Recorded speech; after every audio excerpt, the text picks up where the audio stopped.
नमस्कार मित्रों, shortcut India news channel पे आपका बहुत बहुत स्वागत है। आज हम बात करने जा रहे हैं ईरान के ऊपर, जो हमारा दोस्त है, जिगरी दोस्त है और जो अपना यार है।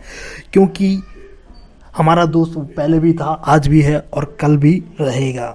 तो दोस्तों, जैसा कि आप स्क्रीन पर देख रहे होंगे, हमारा इंडिया के बगल में है पाकिस्तान, उसके बगल में है ईरान।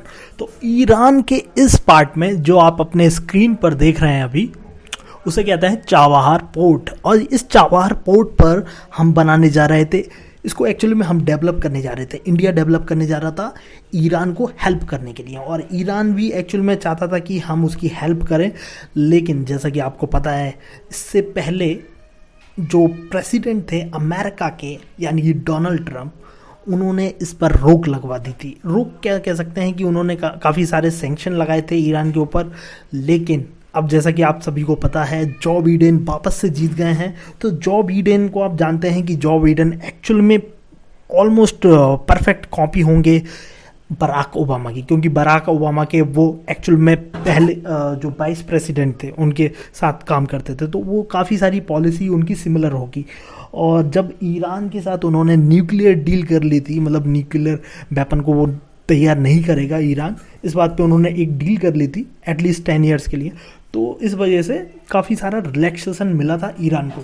और जैसा कि आपको सभी को पता है कि ईरान काफ़ी अच्छा दोस्त है इंडिया का, काफ़ी फ्रेंडली नेशन है, हमेशा हेल्प किया है, हमेशा पेट्रोल भी काफ़ी सस्ता देता है हमें, ठीक है। तो ये सारे बेनिफिट हमें ऑलरेडी मिल रहे थे जब तक ओबामा जी थे, ठीक है। अब जैसा कि आपको सभी को पता है, ओबामा जी के ही वाइस प्रेसिडेंट जो बिडेन हैं, जो बिडेन जीत चुके हैं, जिससे कि हमें अब बहुत ज़्यादा फ़ायदा होने वाला है। हम उनसे ईरान से सस्ता पेट्रोल भी खरीद सकते हैं, जिससे बहुत बड़ा बेनिफिट होगा। उस बेनिफिट को मैं कैलकुलेट नहीं कर सकता, बिलियंस ऑफ डॉलर होता है, ठीक है। तो वो हमारी इंडिया की इकोनॉमी के लिए बहुत ज़्यादा बेनिफिशियल है। और ईरान हमारा बहुत अच्छा मित्र है, बहुत अच्छा मुस्लिम कंट्री मित्र है। Muhammad instructs, whomever among you sees a wrong, let him change it with his hand. If he is not able, then with his tongue. If he is not able, then with his heart.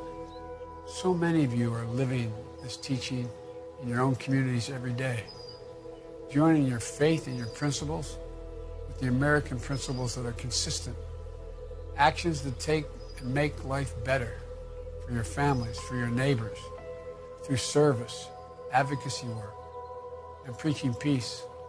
You deserve to have a president and an administration who will work with you and support you in these efforts, not try to scapegoat your communities or advance xenophobic political agenda on the back of Muslim communities. And if I have the honor of being elected President of the United States, together we can work to right the wrongs and see our world and see it better with our hearts, with our hands, with our votes. So again, Mr. Chairman, thank you so much. Thank you so very much. And may peace be upon you. तो जैसा कि आपने video में देखा, तो आप समझ गए होंगे कि बिडेन का काफ़ी एक्चुअल में कह सकते हैं यूनिटी की उनकी पावर है। वो यूनिट करना चाहते हैं, सबको, लोगों को यूनाइटेड रखना चाहते हैं, सबका हेल्प लेना चाहते हैं, सबको हेल्प करना चाहते हैं।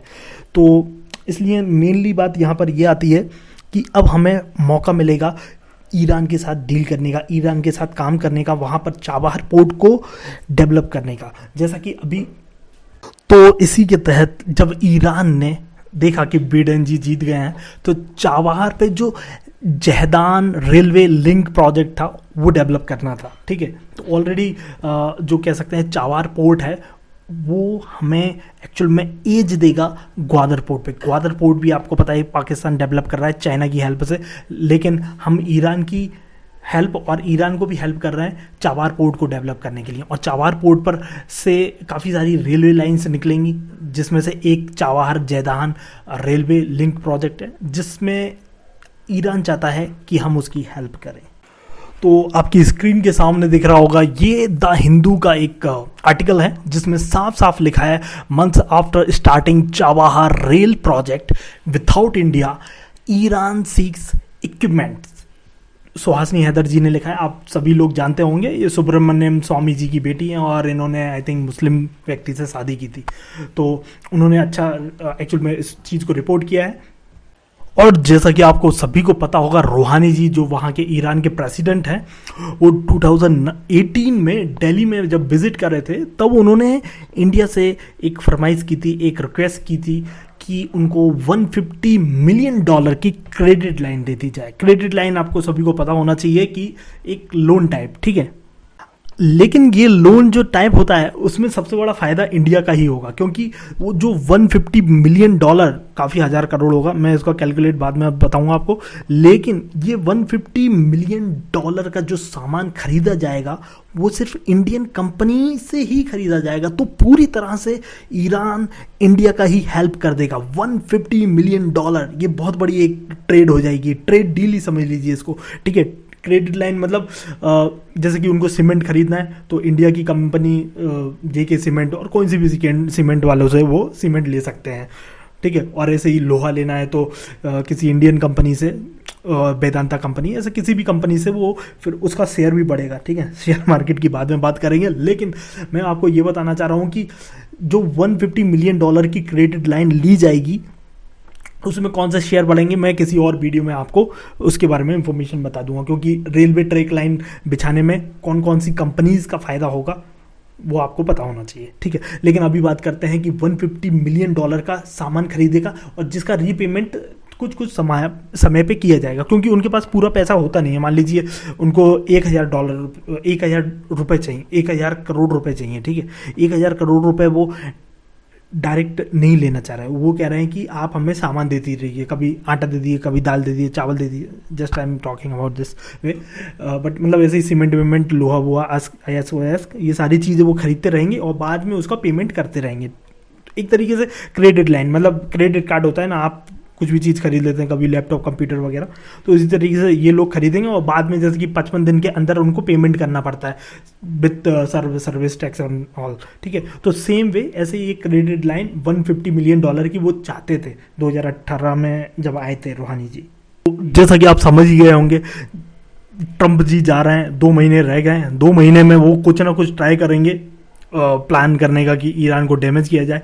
लेकिन अगर इसी बीच में अगर ईरान को कुछ क्रेडिट लाइन मिल जाती है, ठीक है, ऑलरेडी कि ईरान को पता है कि 2 महीने बाद तो अपना मतलब golden period, honeymoon period start होने वाला है उनके लिए, क्योंकि 2 महीने बाद जो बाइडेन आ जाएंगे। जो बाइडेन ऑलरेडी कह चुके हैं कि वो ईरान को वापस में डील में डालेंगे, मतलब ईरान के साथ डील करके ईरान को सारा अपना तेल बेचने के लिए अलाउ कर देंगे, अल्टीमेटली कह सकते हैं।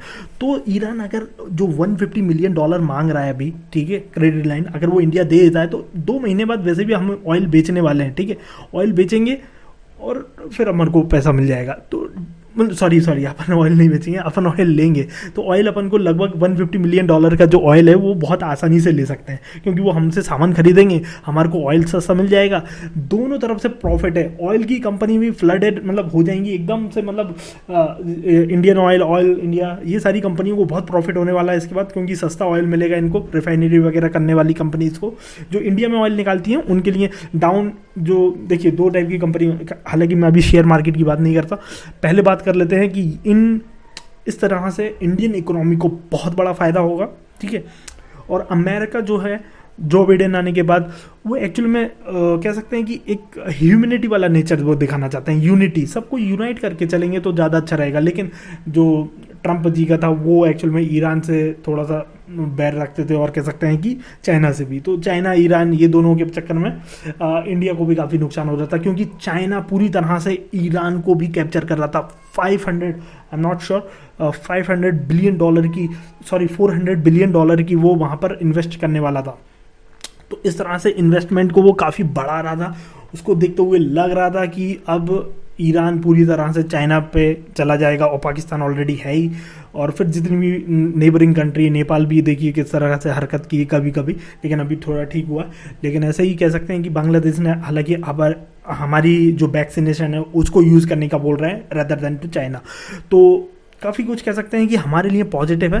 काफ़ी सारी मुस्लिम कंट्रीज़ हमारे सपोर्ट में आ रही है, बांग्लादेश कह सकते हैं, दूसरी ईरान भी अभी हमको काफ़ी अच्छा प्रॉफिट देगी। अफगानिस्तान ऑलरेडी हमारे साथ ही है, बस पाकिस्तान का थोड़ा सा प्रॉब्लम है, वो भी आई थिंक सॉल्व हो जाएगा तो काफ़ी अच्छे से डेवलप कर पाएंगे हम पूरे ये रीजन को। क्योंकि हमारा जो कह सकते हैं कि साउथ एशिया जो कंट्रीज़ हैं उसमें काफ़ी सारा पोटेंशियल है अभी डेवलपमेंट का, क्योंकि ऑलरेडी वी नोज राइट कि ये सारी डेवलपिंग नेशन है, नॉट डेवलप्ड नेशन। तो यूएस वगैरह को अभी हमें हेल्प करना है, ना कि हमें इसी बीच में लड़वाना है। हालांकि सभी को पता है कि चाइना जो है वो काफ़ी बड़ा थ्रेट है बाकी नेबरिंग कंट्रीज़ के लिए, काफ़ी वो ज़मीन को एनक्रोच करने का ट्राई करता है। लेकिन फिर भी अगर चाइना को अमेरिका की तरफ से कह सकते हैं कि देखिए वर्ल्ड पावर में अभी अमेरिका है और चाइना काफ़ी कुछ ट्राई कर रहा है, ठीक है, तो ये सारी चीज़ें तो रहेंगी ही, लेकिन हमें ज़्यादा से ज़्यादा कोऑपरेशन बना के चलना चाहिए नेबरिंग कंट्री से, और ट्राई करना चाहिए कि इन कंट्रीज़ में भी डेवलपमेंट आ जाए। जैसे कि यूरोपियन कंट्री कितनी फ्लरिश करती हैं, वहाँ पर कितनी अच्छी लाइफ स्टाइल है, वो सारी चीज़ें अगर हम भी कर पाएँ, अगर यूनिटी के साथ रहें तो वो हो सकता है, बहुत ईजिली हो सकता है। और इसी के साथ मैं अपनी बाड़ी का विराम देना चाहूँगा। धन्यवाद।